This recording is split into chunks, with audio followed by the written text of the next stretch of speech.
You are welcome to LFN What's Your Say? The #1 listening show where we discuss real issues with real people like you. We are still featuring R. Kelly. Many a time, when life seems not to be going your way like it currently is for R. Kelly, when everyone seems to be against you, and you cannot see the light at the end of the tunnel, this can prove to be a very worrying situation. It's actually the same for R. Kelly. But one thing he knows well and keeps in mind is that, eventually the time comes when you have to return home. And when it's time to go home, it's time to go home. Nothing and no malicious person can stop it when it's freedom time. Sometimes it just takes the lawyer getting it right once, as in the Bill Cosby case. But in all cases, it takes the grace of God. But when the time to be free is finally here, nothing can stop it. Legal matters are like a game of chess. You may play well and win more pawns, but when it's checkmate, my friend, it will not matter how many of your opponent's pawns you have on your side of the table, it will be checkmate. Let's flash back on the Bill Cosby case. All hopes were nearly lost, all great moves had been played. The world had almost given up on him, thinking the old man was destined to remain locked up in prison.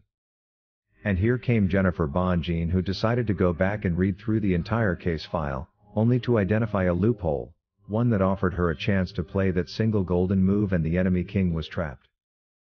One may wonder and ask, but what made this so-called golden move so special? The answer is rather simple.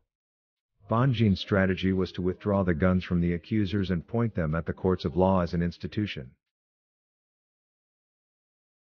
While prosecutors like to act all genius, these guys depend largely on the quality and number of their prosecution witness stories. Cases like these, where the witnesses are so many, provide a higher probability of quality witness stories, making it difficult to win an argument against them as the defense. The trick Jennifer Bonjean used, therefore, was to point the guns at the defenseless court, basing on an agreement that Bill had signed, which offered him freedom in exchange for cooperation on other important matters in the early stages of the case. With no one to defend the institution, Bill Cosby was destined to go home. And when it was his time to go home, indeed it was time to go home. There have been comments making rounds that R. Kelly's legal team were either incompetent, or were working against him. I find it easier to believe the incompetence bit than the latter. There is no way to prove that his legal team worked against him, but failure to identify exploitable loopholes in the case for a lawyer could indicate questionable competence. There has to be one or two things his legal team can base on to negotiate his freedom. We hope Jennifer Bonjean can identify these and strategize along these lines. But the time for R. Kelly to go home is coming. And just like earlier said, once the time has come, nothing can stop it. I therefore implore all fans to stay calm and collected. This may take a while, but eventually, the long-awaited day will come. And this is because God is still in control. He certainly hasn't given up on Robert. Like the Bible says, God's timing is His timing. According to Bruno. Indeed, there will come a time when R. Kelly will be out of jail. In God's right timing, even the least expected can happen. There is no situation which is permanent.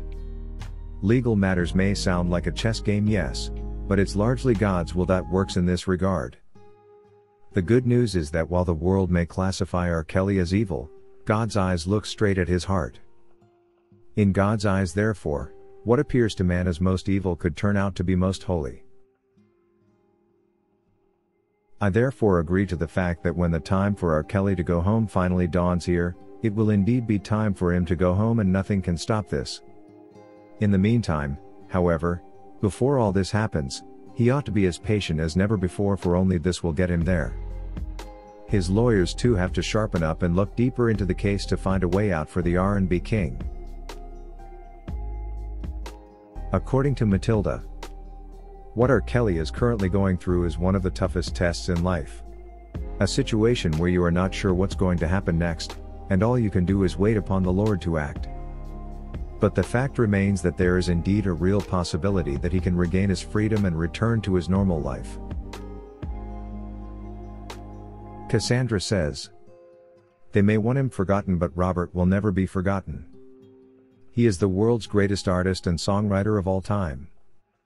His accomplishments in the music business can never be erased, never be forgotten. He is the world's greatest. God will see him through all this.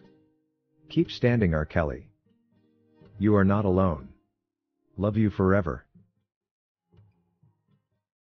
According to Brenda Jones, they might want him gone, but he still has too many fans out here that still love him, and we are not about to let that happen. What matters the most is whatever plans God has for him and us as his people anyway. I wish people stop thinking our life is over, Kels.